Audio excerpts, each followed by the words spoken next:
Hi friends, బాగున్నారా? ఈరోజు వచ్చేసి చిక్కుడుగాయ టమాటా కర్రీ చేస్తున్నాను.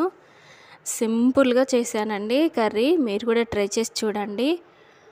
ఒక పావు కిలో చిక్కుడుగాయకు 2 టమాటాలు వేసుకున్నాను. కారానికి సరిపడా పచ్చిమిర్చి అవి. నేను ఎక్కువ ఇంగ్రీడియంట్స్ ఏం లేదండి. పోపు దినుసులు ఒక పావున్నర దాకా నూనె వేసుకోవాలి.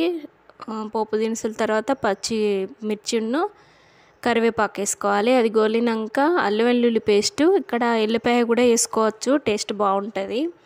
నేను మాత్రం అల్లం వెల్లుల్లి వేసుకున్నాను. తర్వాత పసుపు వేసుకోవాలి.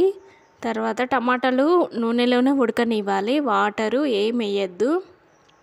న్యాచురల్గా కర్రీ మన ఊళ్ళల్లో వండుకున్న ఫ్లేవర్ రావాలంటే ఇలా ట్రై చేసి చూడండి.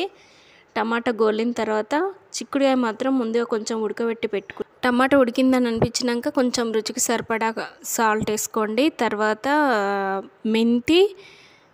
మెంతి పిండును కొంచెం జీలకర్ర పొడి వేసుకున్నా నేను, టేస్ట్ కోసమేనండి. అది కూడా బాగుంటుంది టేస్ట్, ఒకసారి ట్రై చేయండి. చిక్కుడుకాయ బాయిల్ చేసుకున్నాం కదా, అది ఇందులో వేసుకొని ఒక 10 నిమిషాలు ఆగిన తర్వాత కొత్తిమీర వేసుకొని స్టవ్ ఆఫ్ చేయడమేనండి. కాకపోతే కర్రీ మొత్తం సిమ్ములో పెట్టి చేసుకోండి, టేస్ట్ బాగుంటుంది. ప్లీజ్ లైక్ చేయండి, షేర్ చేయండి, సబ్స్క్రైబ్ చేయండి. వీడియో కంప్లీట్గా చూడండి. ఇంట్లో ఉన్న వాటితోనే చేసిన నేను, మసాలాలు ఏం వేయకుండా. ఇలా కర్రీ తింటే డైజెషన్ ప్రాబ్లం కూడా ఉండదండి. ఒకసారి ఇలా ట్రై చేసి చూడండి. పుల్ల పుల్లగా బాగుందండి టేస్ట్ మాత్రం. అంతే అండి. Thank you for watching. మీరు కూడా ట్రై చేయండి, కామెంట్ పెట్టండి.